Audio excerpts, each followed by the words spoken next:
So Emily had been an ER nurse for about 17 years. She has a son who is medically fragile. She is super into her role as an ER nurse, has essentially, defined her. And family is also very important. So when we're looking at her values, these are some of the things that, she found to be very important. She encounters a patient who was in critical condition.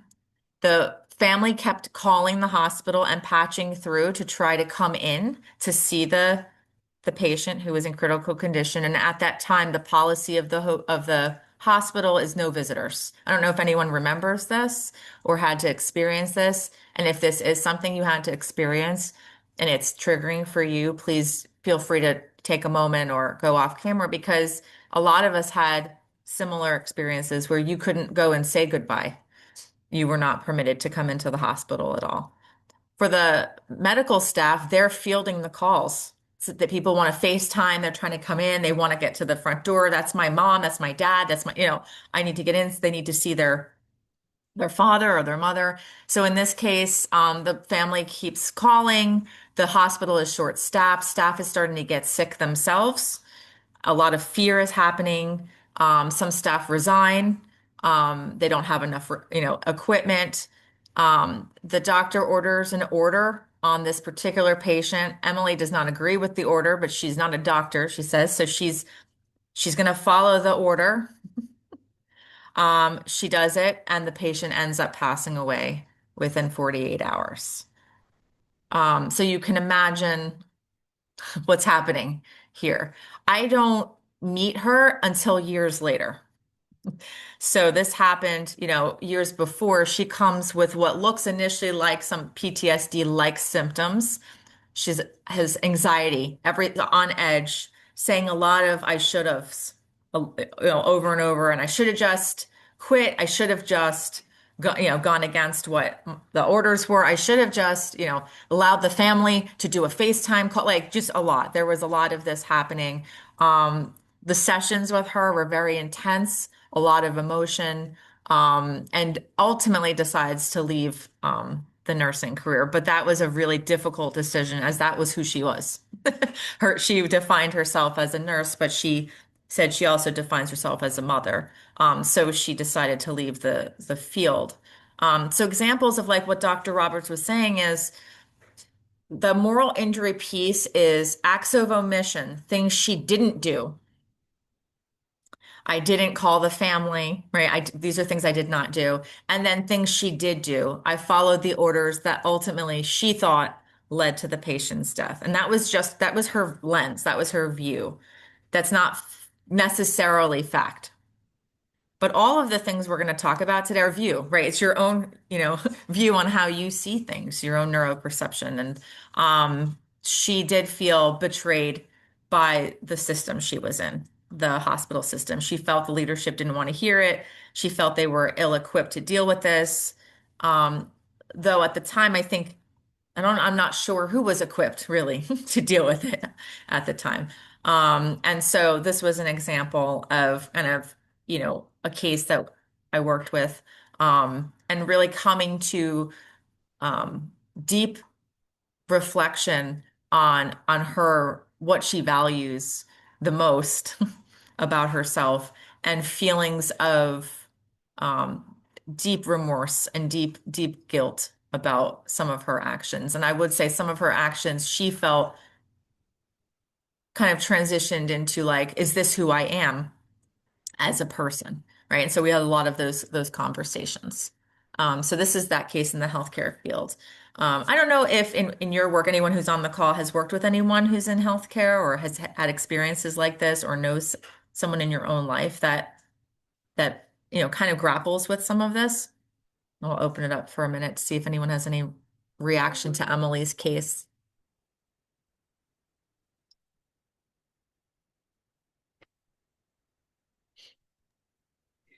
I don't, I don't.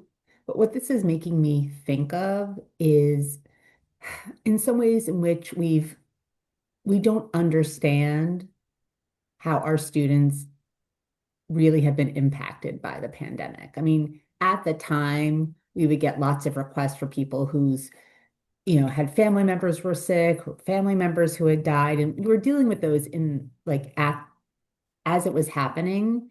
Right. Now we're just a few years past that, and all of it's still sitting inside these students.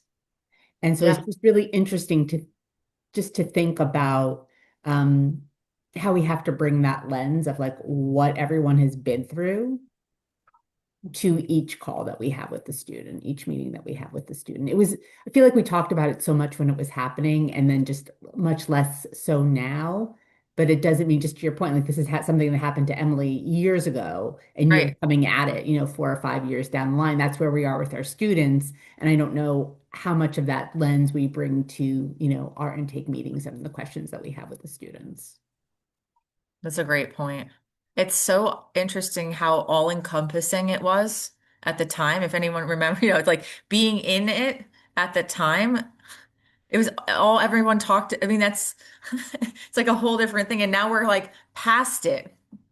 But are we past it? Because depending on the age of your students or your clients that your others are working with, where were they?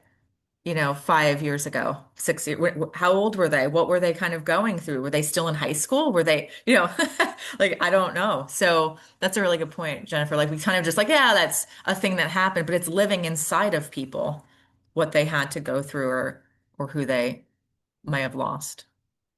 Yeah, a great point. I That think doc. too, Gina, that to that point about the living, if you think about America's never really covered from Vietnam, right? That was what, 60 years ago? And so all these things like COVID, you know, different things that various administrations are doing, so on that are really traumatic. In fact, when we get past that thing, we tend to mentally move on, but we forget that people are still living, and there's this cultural memory of these kind of things that people are still being affected by. Some people are still being affected by racial problems we've had in this country. So it's just it's an important thing to remember. It's not always just the thing that's right in front of us.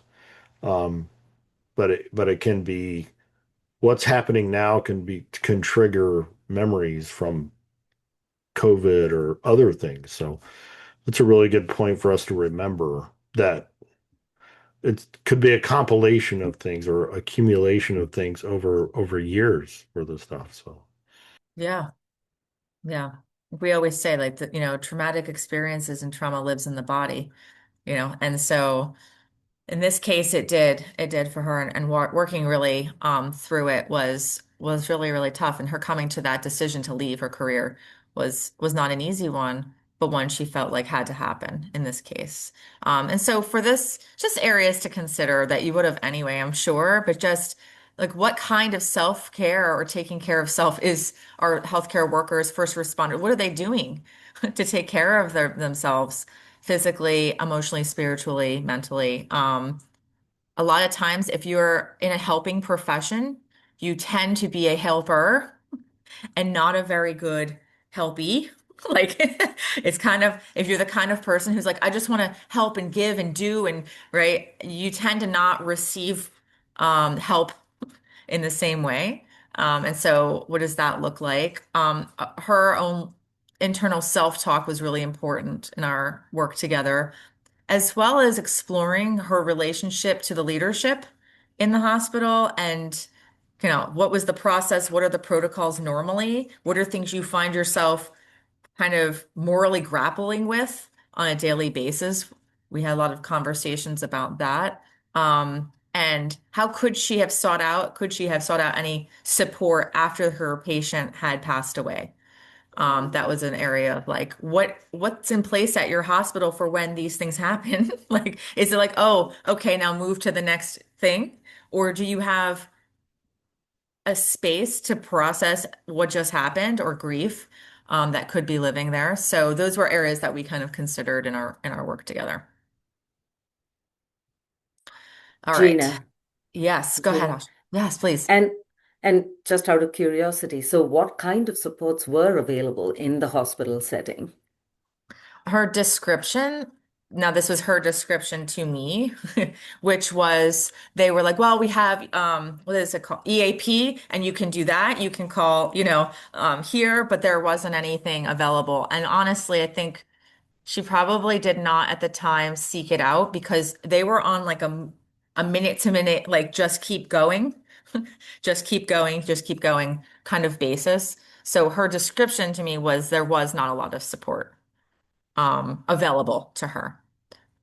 It's a great question. And it makes me think, did the healthcare system put things in place afterwards to deal with things like this as well as burnout that happens? Just kind of processing through that. Like, I'm curious, I'm curious about it. Did this lend itself to be a learning lesson in any way for anyone? But that's a great question. I don't know if anyone will cross your path in your work, anyone on the call who has survived a sexual assault.